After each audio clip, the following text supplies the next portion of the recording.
בבל, שם ישבנו גם בכינו בזוכרנו את ציון, על ערבים בתוכה תלינו כינורותינו, כי שם שלונו שובנו דברי שיר ותול עלינו שמחה.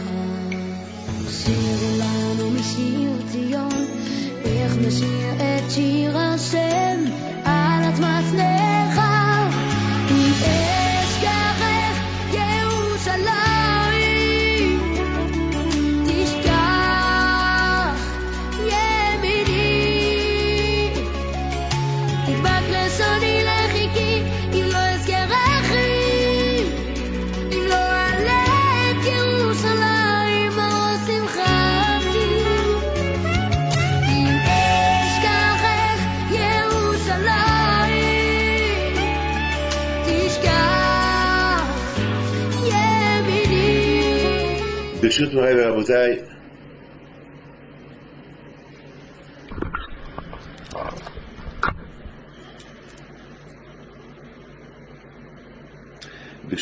ורבותיי, avec la permission de vous tous qui êtes tous suivront en train de m'écouter, tout d'abord je voudrais vous souhaiter une bonne semaine et vous demander que chacun de vous, chacun qui écoute ce cours de Torah, il doit inciter d'autres personnes à écouter ce cours de Torah dans les prochaines semaines à venir, chaque mercredi soir, pour les renforcer dans la Torah, que la Torah peut rentrer même chez eux à la maison, même s'il n'y a pas une bibliothèque. Alors, ce cours de Torah va leur apporter quelque chose. Dans la paracha de Nassau, il y a une mitzvah que la Torah, elle nous donne.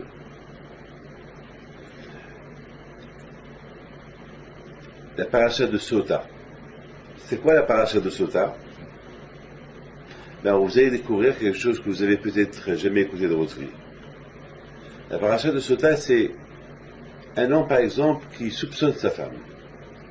La pauvre, sa femme, elle n'a rien fait. Elle n'a jamais trompé, elle aime, mais un jour, il la voit parler avec un ex. Ça arrive.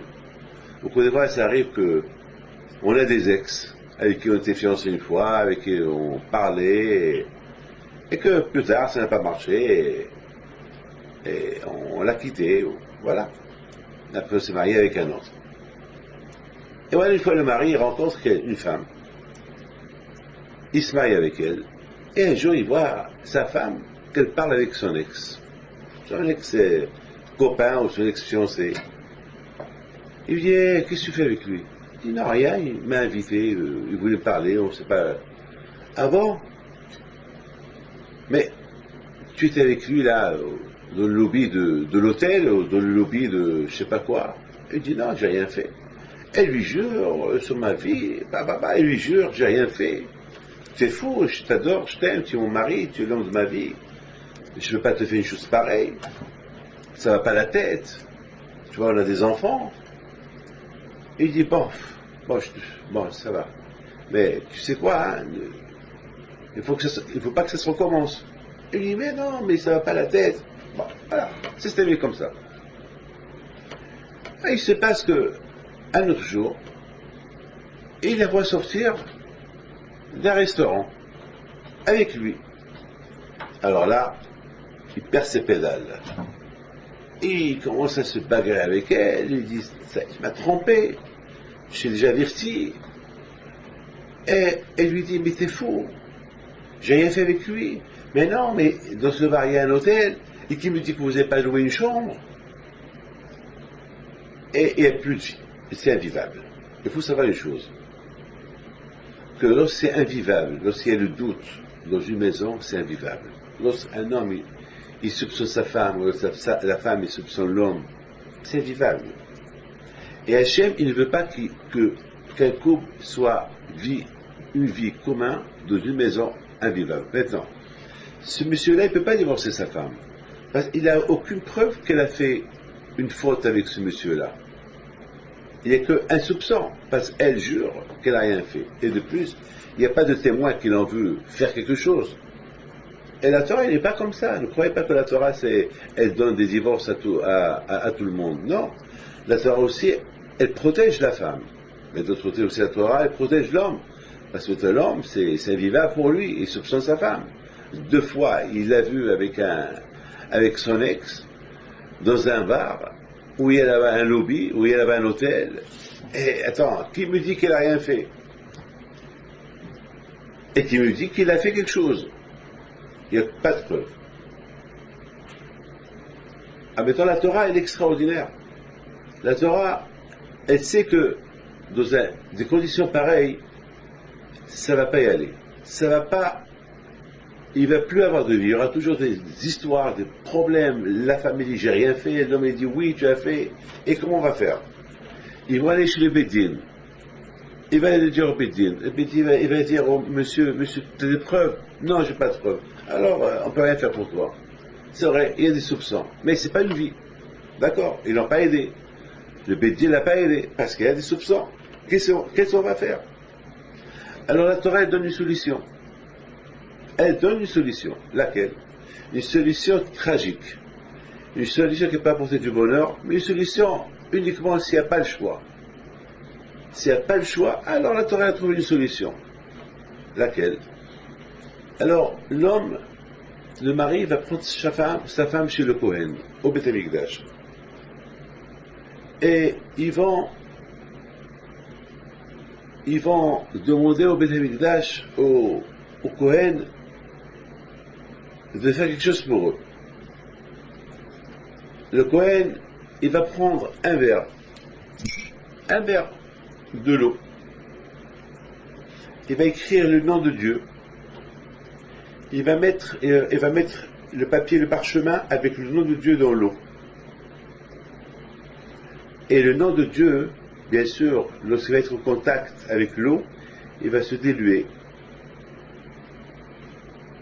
Le Kohen, il prend le parchemin, il le met de côté, il prend le verre d'eau. Il dit à la femme, tu sais que là, il y a le nom de Dieu. Et à cause de toi, on l'a effacé. Alors il a fait jurer. Est-ce que tu as fait quelque chose? Elle jure, j'ai rien fait.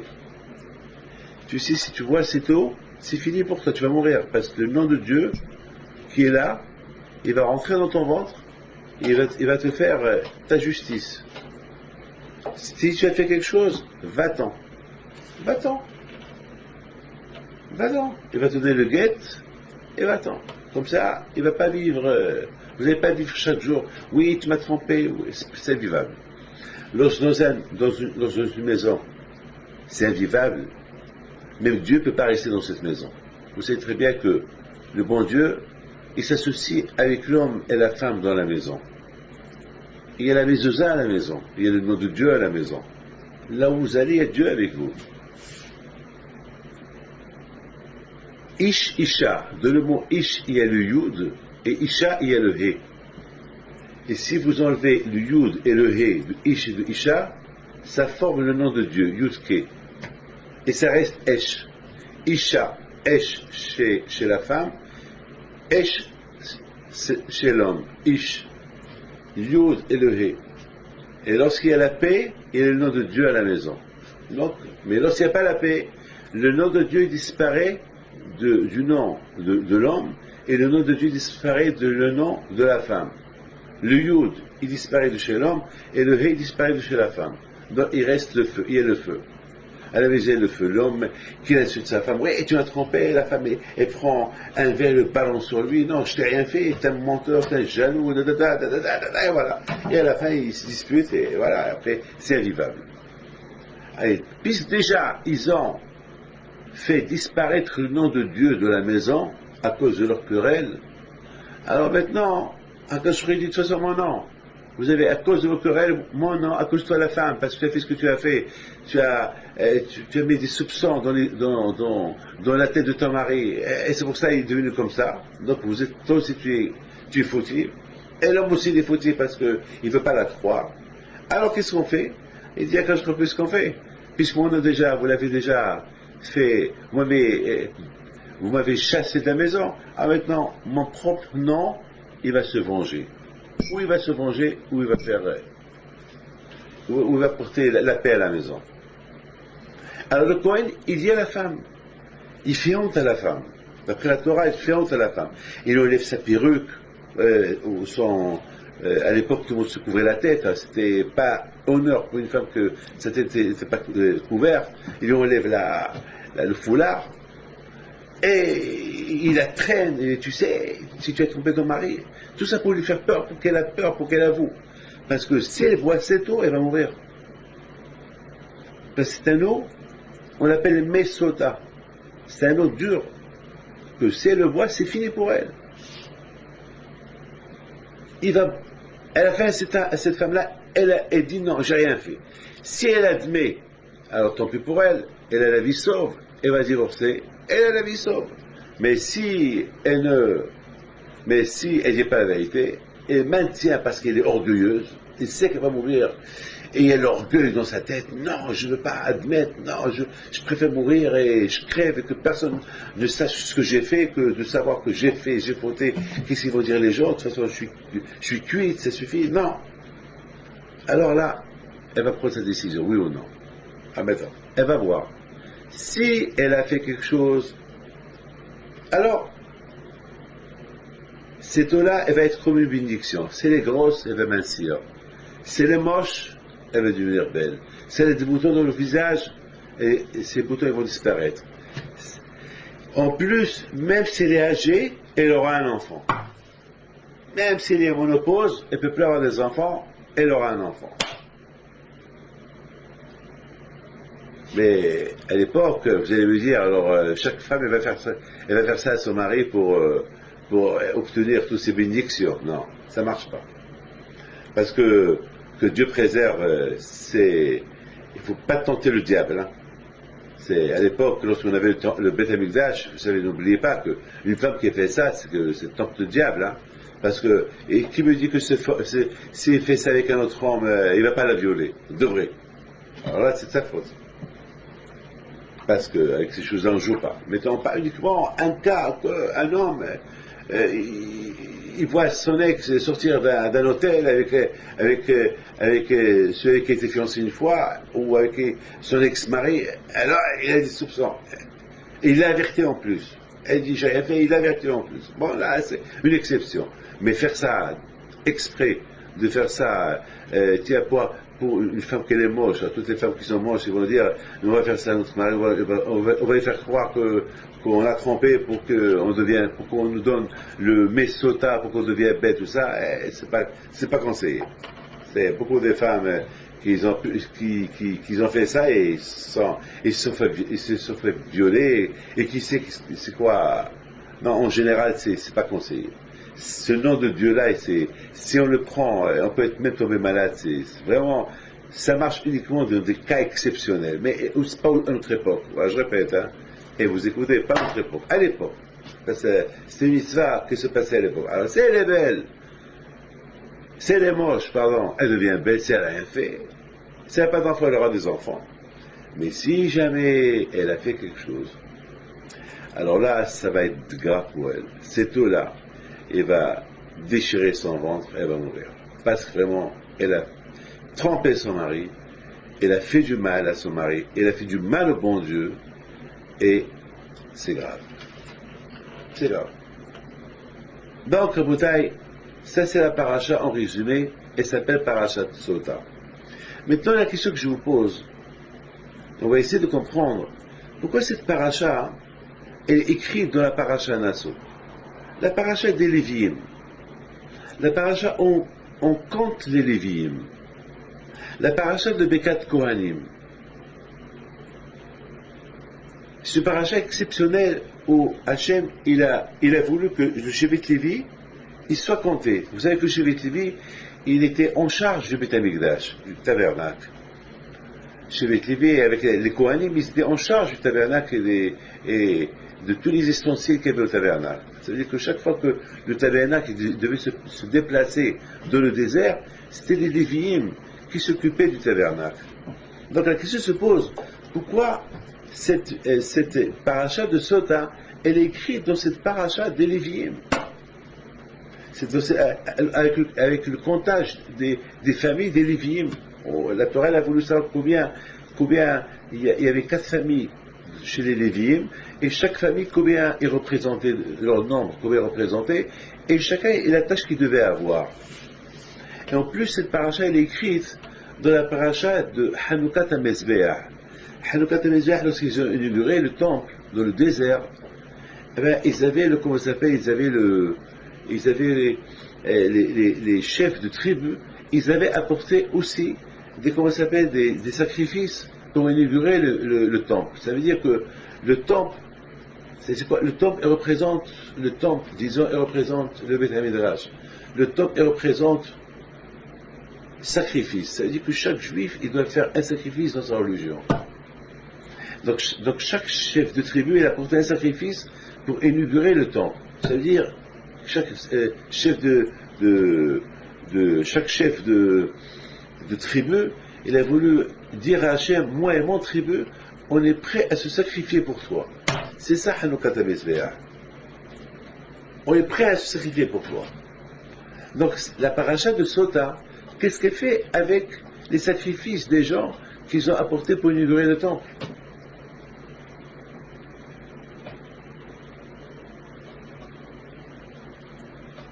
Vous savez, Rabotai, dans cette paracha de Nassau, là aussi c'est la paracha des impurs. Les impurs qui sont impurs, ils n'ont pas le droit de rester à côté du Beth HaMikdash. Donc c'est une paracha qui parle de beaucoup de choses. Alors moi, ce que je veux savoir, qu'est-ce que fait la paracha de Sota parmi tous ces gens-là? Parmi les 4 Kohanim, parmi les Kohanim qui font la bracha au peuple juif, et parmi le comptage des Lévi'im, et parmi les impurs qui doivent quitter le camping il ne faut pas qu'ils restent à côté du tabernacle. Tout ça, qu'est-ce qu'ils font? Et cette paracha, c'est aussi la paracha de l'inauguration du Mishkan, que les chefs de tribu ont apporté un sacrifice. Qu'est-ce qu'ils font tout ça ici? On comprend, eux tous, on sait qu'est-ce qu'ils font ici, mais la paracha de Sota, qu'est-ce qu'elle fait là? Vous savez, Rabotai, la paracha précédente, paracha Bamidbar, là-bas, c'était la paracha du comptage de tout le peuple juif. Tout le peuple juif a été compté. Mais le Shevet Lévi n'a pas été compté avec eux. Le Shevet Lévi a été compté tout seul. Donc on voit ici, la paracha de Bamidbar, elle parle du comptage de chaque tribu, combien ils étaient. La paracha de Nassau, elle parle de tous les éléments que je vous ai dit tout à l'heure. Et avec tous ces éléments, avec tous ces sujets, il y a la paracha de Sota. La paracha de Sota, cette femme qu'elle est soupçonnée par son mari. Qu'est-ce qu'elle fait cette paracha ici? On aurait pu la faire ailleurs. Vous savez, Rabotai, ce que j'ai pensé que Am Israël, le peuple juif, il doit être un peuple saint. C'est pas facile d'être saint, hein? C'est pas facile de respecter la Torah. C'est pas facile de respecter la religion aussi. C'est très dur. Le Satan est très très fort. Le Satan, il est très très fort. Il est fort. Vous savez que le Satan, il est là pour nous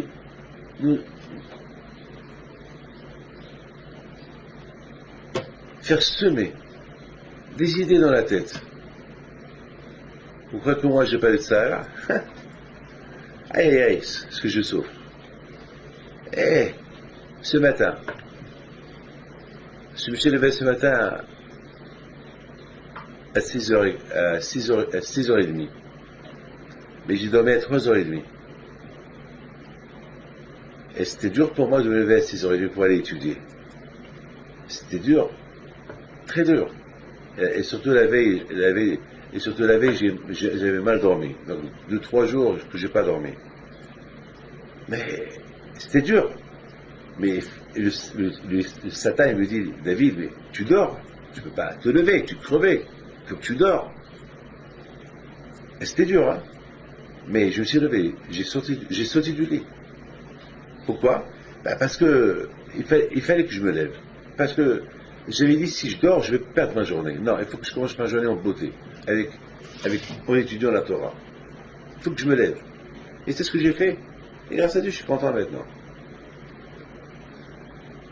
Ce cours de Torah, il est à la mémoire de M. Nidjar, alav shalom, qui est mort dans l'accident d'avion dans Air France, en venant du Rio de Janeiro, du Brésil. Vous savez que le pauvre, ce monsieur-là, elle m'a dit, sa sœur, elle m'a appelé sa sœur, elle m'a dit que sa femme, elle est un peu, elle se culpabilise de la mort de son mari.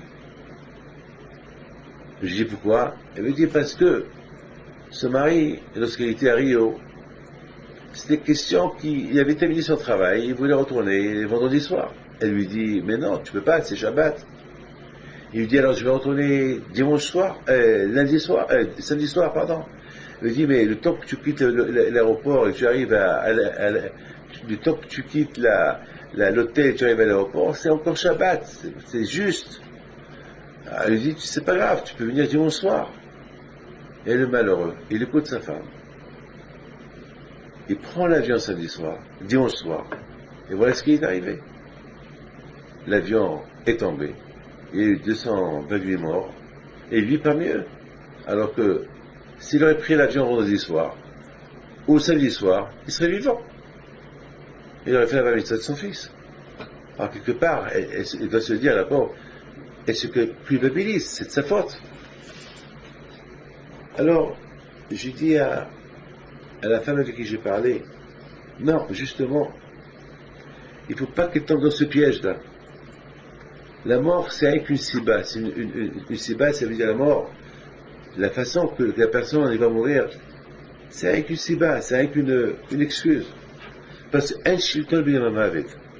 Lorsque la mort, elle arrive. Quelqu'un qui doit mourir dimanche soir, eh ben, c'est pas vendredi soir qu'il va mourir. Ou c'est pas samedi soir qu'il va mourir. Il va mourir dimanche soir. Donc, c'était une xéra du ciel. Il ne faut pas qu'il se culpabilise parce que il devait, le contraire. Il y a un message peut-être avec cette mort tragique, qu'il est mort en voulant respecter Shabbat. Alors, ça va donner une leçon à tout le monde.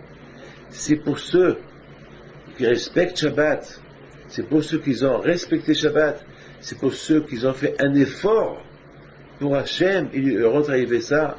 Alors la plus forte raison, ceux Hashu Shalom qui ne font pas ni Shabbat ni rien du tout, qu'ils ne font pas plaisir à Kadosh Baruch Hu. Je ne veux pas, Dieu préserve, souhaiter quelque chose, non. C'est-à-dire qu'a priori, le pauvre, ou lui qui vit, il est arrivé ça, alors la réponse elle est simple, que c'est Hachem qui décide. En Shilton b'Mamavet, Kadosh Baruch Hu, il sait ce qu'il fait. Le contraire, c'est un message à tout le monde que peut-être il est mort pour Shabbat, à cause de Shabbat, pour que tout le monde sache un message pour tout le monde, qu'il ne faut pas se poser cette question.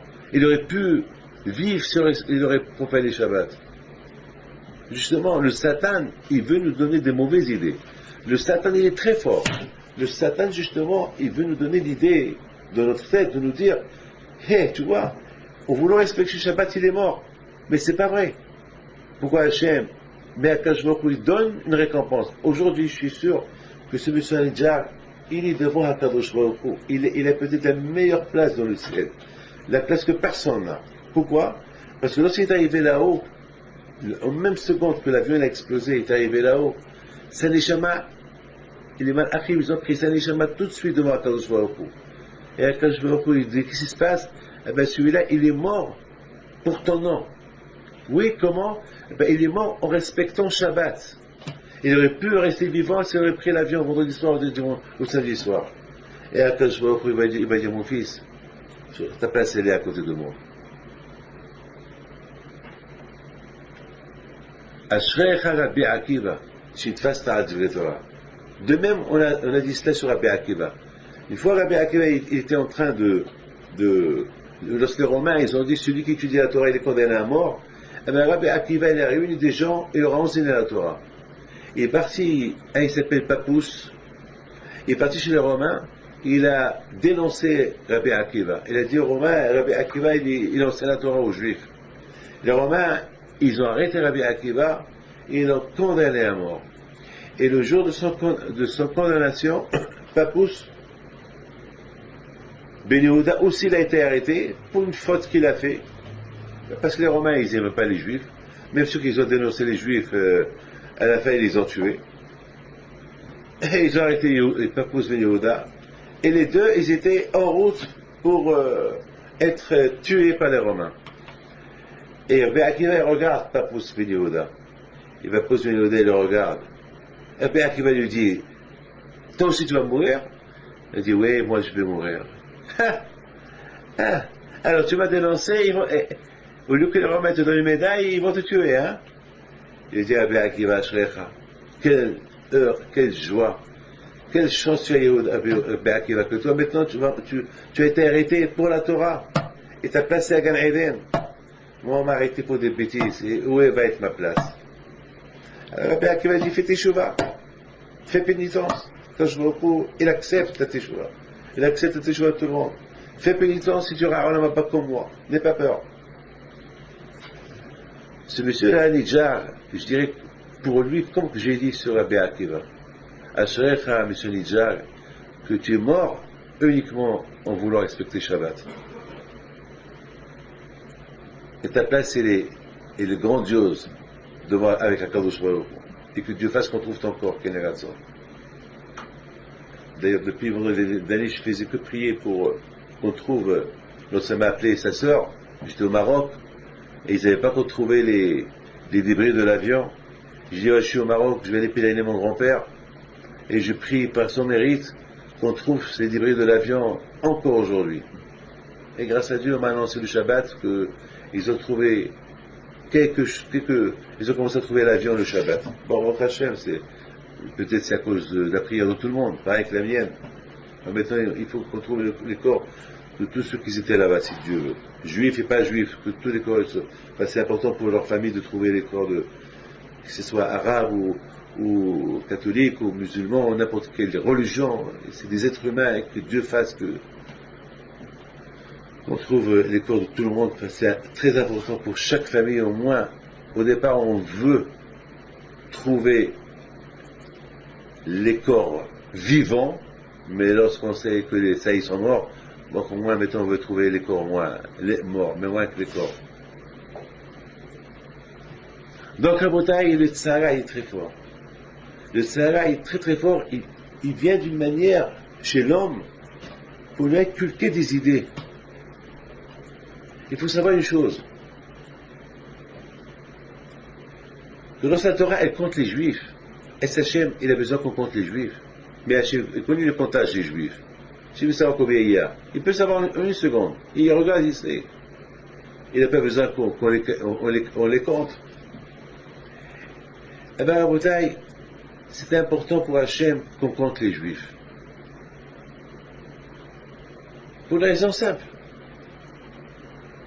Que de la même façon, lorsqu'on est dans un avion, les hôtesses de l'air, ils passent, ils comptent. Pourquoi ils comptent? Parce qu'il veut savoir, est-ce qu'il ne manque pas quelqu'un?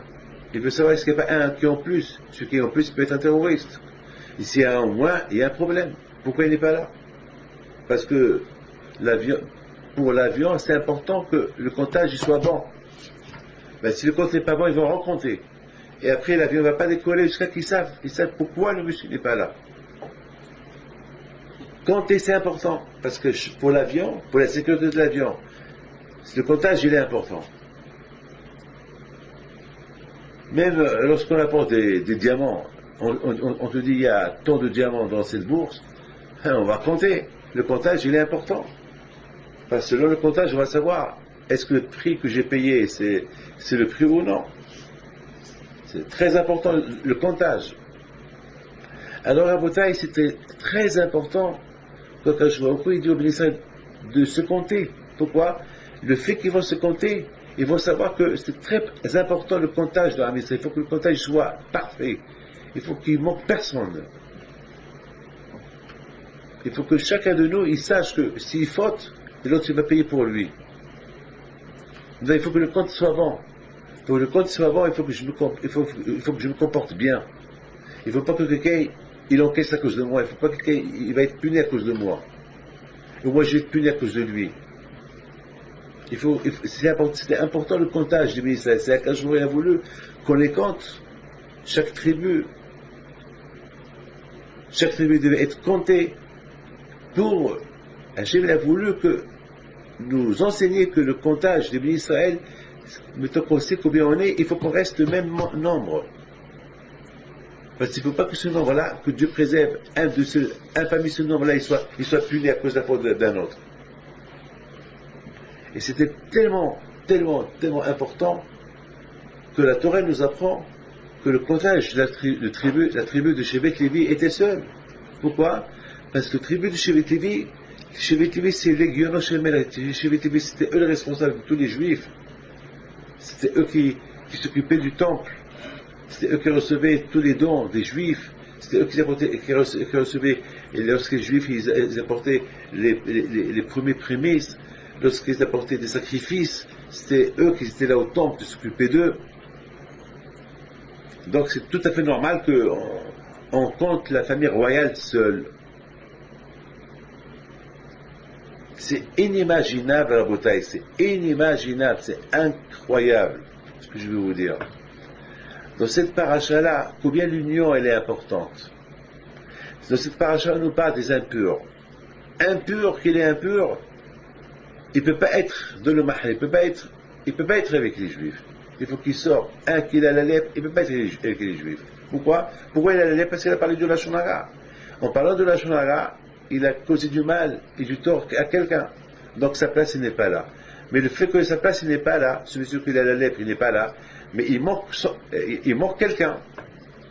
Il manque quelqu'un, il manque, comme par exemple dans la paracha la fin de la paracha de Be'alotra, lorsque Myriam, elle a parlé de la médisance sur son frère Moshe, est devenue lépreuse. Et le peuple juif, il ne pouvait pas voyager sans elle. Donc le peuple juif, ils devaient voyager, et ils sont restés sur place 7 jours. 7 jours ils sont restés jusqu'à qu'elle est devenue pure. C'est-à-dire que le compte était pas bon. Il manquait Myriam dans le compte. Ça veut dire, la Torah elle veut nous apprendre, maintenant que les Juifs ils sont comptés, il faut que ce nombre de Juifs, il faut qu'il reste toujours le même nombre. Alors si quelqu'un fait du mal à quelqu'un, il met les autres en danger. Alors, donc le compte il n'est pas bon. Lorsque les gens ils sont impurs, le compte il n'est pas bon parce que le fait qu'ils sont impurs, il faut qu'ils quittent le Mahané, il faut qu'ils quittent l'endroit où il y a le camping juif, où il y a le tabernacle. Donc le compte il n'est pas bon. Donc comme ça les gens ils vont faire attention, ne pas la médisance, ils vont faire attention de ne pas être impurs. Donc à Boutin, on voit que dans cette paracha, aussi par exemple, lorsqu'on nous parle, par exemple, les sacrifices qu'ils ont fait, les Nissiim, les princes d'Israël, ils ont fait les sacrifices. C'était super, ces sacrifices super. Ces sacrifices qu'ils ont fait, ils représentent quoi? Ces sacrifices qu'ils ont fait, ils représentent qu'ils sont prêts à se sacrifier pour Akadosh Baruch Hu. Et eux, ils étaient, chaque chef de tribu, et ils représentaient 100 tribus, c'est-à-dire, chaque chef, il disait à Hachem, tu vois Hachem, on est prêt à se sacrifier pour toi. Et lorsque chaque juif, il dit, je suis prêt à me sacrifier pour Hachem, Hachem est super content, il est heureux à Akadosh Baruch Hu de voir que tout le monde veut se sacrifier pour lui. Tout le peuple juif veut se sacrifier pour lui. Akadosh Baruch Hu, il est heureux, il est content. À Botaï, maintenant on comprend cette paracha de Sota. Cette paracha de Sota, cette femme-là, le fait que son mari la soupçonne, maintenant on ne sait pas si elle a fait une faute ou pas. Si elle a fait une faute, elle met en danger tous les bénis d'Israël. Si elle n'a pas fait de faute, aussi elle fait met en danger tous les bénis d'Israël. Pourquoi? Parce que le fait que son mari n'est pas tranquille, le fait que son mari n'est pas calme, il a soupçon, il est malheureux, il pleure, il ne sait pas quoi faire. Donc il ne peut pas servir le bon Dieu avec cœur. Il ne peut pas faire son travail. Il peut pas faire aller à la synagogue avec joie. Il peut même pas parler avec ses enfants avec un sourire parce que chaque fois il voit ses enfants, il pense, peut-être sa femme l'a trompé. C'est pas une vie. Et lorsqu'on n'est pas dans le système de la simha, de la joie, en faisant les mitzvot, c'est grave. C'est grave. Le compte n'est pas bon. Parce que c'est écrit, il faut se mettre avec joie.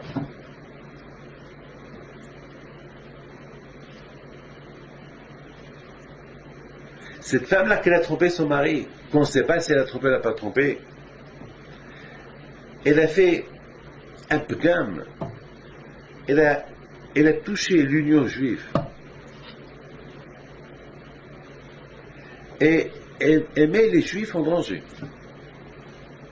Elle met leur union en danger.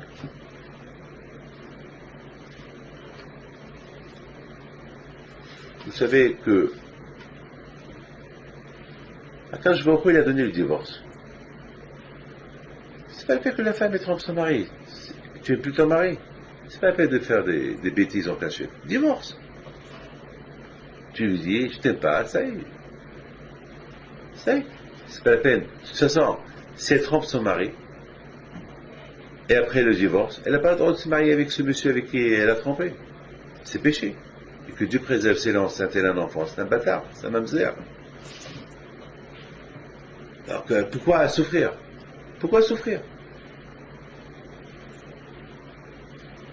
Mes amis, il faut comprendre que la Torah, c'est pas un fardeau. La Torah, elle veut que le peuple juif, il vit dans la sérénité, dans la joie, dans la tranquillité, autour de la Torah. Il y a une femme qui me dit, Rabbi David, ici, une femme est soupçonne son mari, qu'est-ce qu'on va lui faire? Je dis, madame, si une femme est soupçonne son mari, qu'est-ce qu'on va lui faire?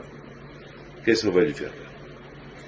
Alors c'est à l'homme de ne pas qu'il donne à sa femme qu'il le soupçonne. Et si une femme est soupçonne son mari, c'est que son mari ne lui montre pas assez d'amour. Parce que si le mari il est gentil avec sa femme, il lui apporte des cadeaux et vraiment il lui montre qu'il l'aime, la femme elle va se contenter de ça. Même si un jour elle le voit avec son ex, elle va lui dire, mais qu'est-ce que tu fais? Il va lui dire, ben, tu sais bien que je t'aime, tu sais bien que... Elle sait qu'il aime, parce qu'elle a vu comment il se comporte avec elle. Mais bien sûr, s'il se comporte mal avec elle, et même si un jour, sa femme, elle le voit parler avec son ex, même il a beau jurer qu'il n'a rien fait, elle ne va pas le croire. C'est malheureux. Il n'y a rien à faire, ça va être une vie malheureuse. Peut-être qu'ils vont finir par divorcer. Il n'y a rien à faire pour ça. Vous allez me dire, pourquoi, quand on donne à la femme ce verre d'eau, pourquoi on ne le donne pas à l'homme? Ben, malheureusement, c'est pas le cas. Pourquoi? Parce qu'à l'époque, les femmes, les hommes, ils pouvaient se marier avec 2 femmes, 3 femmes. Moi, je me rappelle au Maroc, il y avait des hommes qui avaient 2 femmes ou 3 femmes. Bon, maintenant, c'est plus à la mode. Déjà, une, il faut la maintenir. Alors, avoir 2, oh là là, ça va pas être, déjà, halvaï pourvu on réussit à contenter notre femme. On réussit, parce que si on arrive à contenter notre femme, c'est déjà très très bien. Il faut tout faire pour la contenter. Il faut tout faire. Oui, le mal. Il n'y a pas de mal. Donc, mes amis, c'est la raison pourquoi la Torah, elle a écrit cette paracha de Sota. Dans cette paracha. Parce que la Torah, elle veut que le peuple juif, il soit un peuple uni. Que leur calcul, leur compte soit bon. Les hommes et les femmes. Et lorsqu'il y a l'impureté, lorsqu'il y a des soupçons entre l'homme et la femme, alors le compte n'est pas bon. Et lorsque le compte n'est pas bon, que Dieu préserve, ça peut être grave. C'est vrai, à cette femme-là, on n'a pas de preuve. Si elle a fait ou elle n'a pas fait. Si elle dit, ou bien si elle a avoué j'ai fait, on n'a pas de preuve qu'elle a fait. On la croit. Mais si vraiment elle a fait,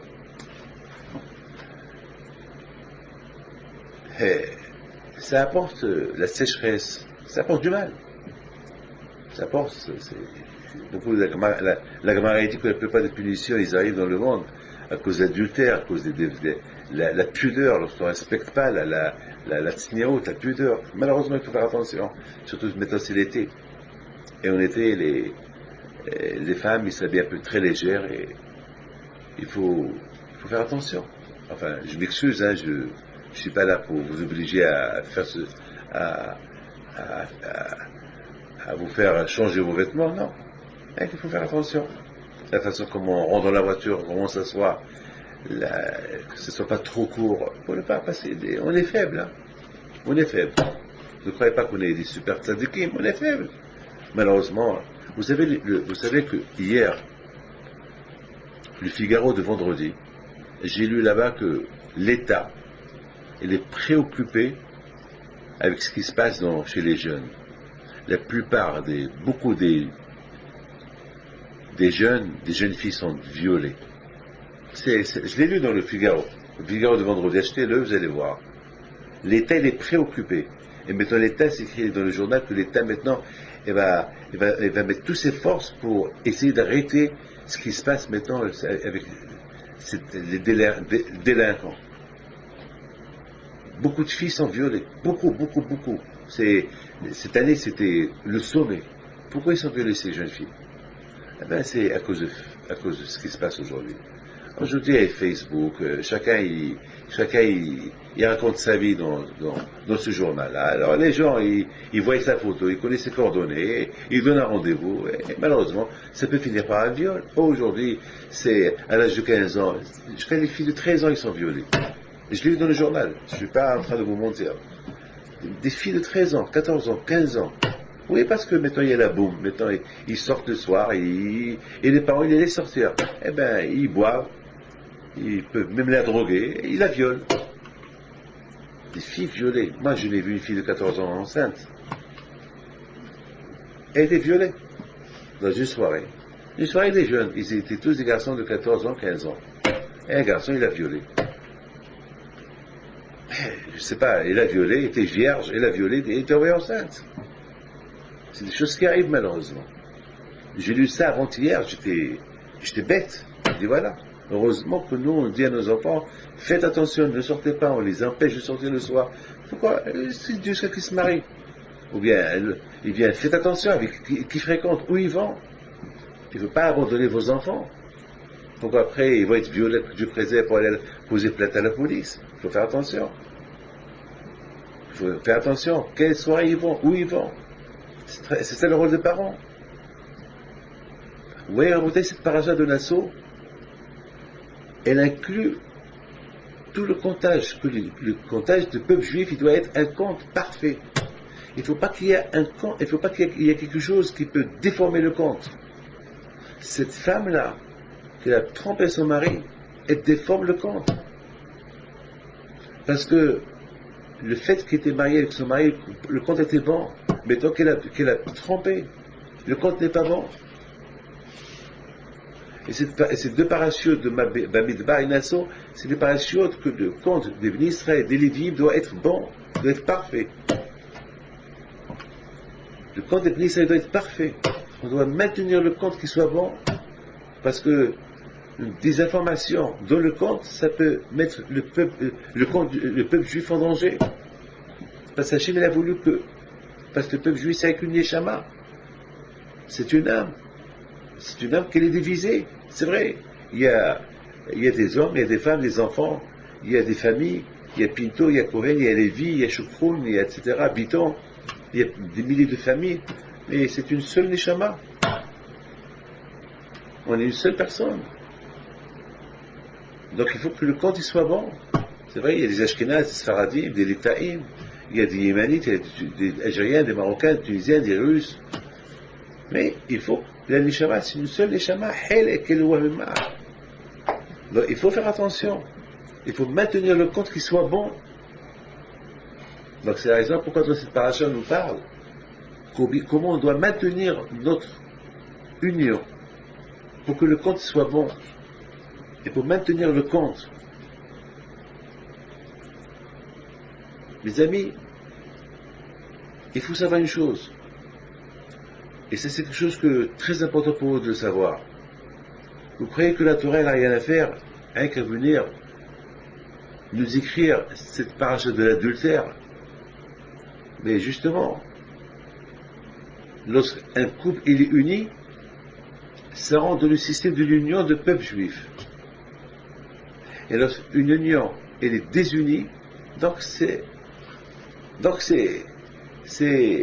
peut apporter préjudice au peuple juif. Mais il y a les divorces.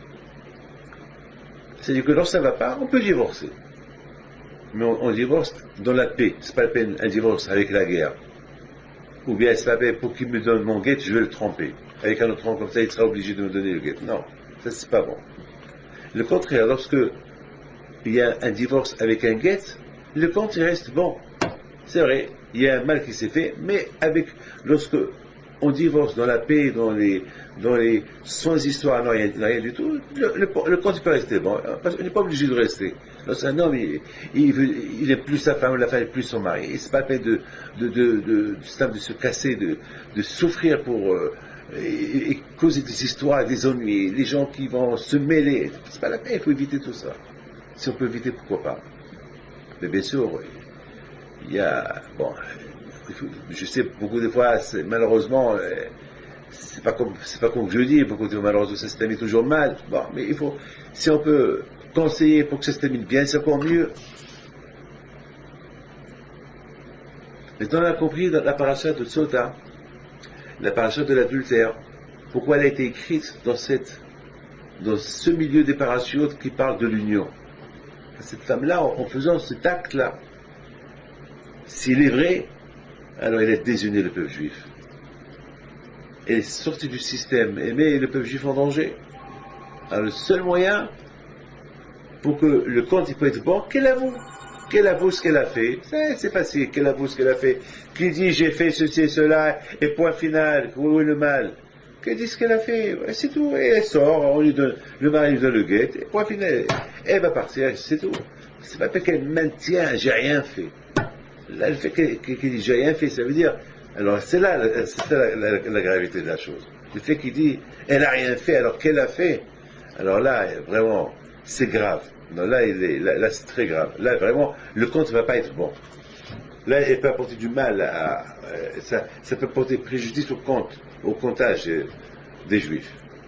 Donc, c'est la raison que lorsqu'elle boit cette eau-là, ça peut lui faire du mal.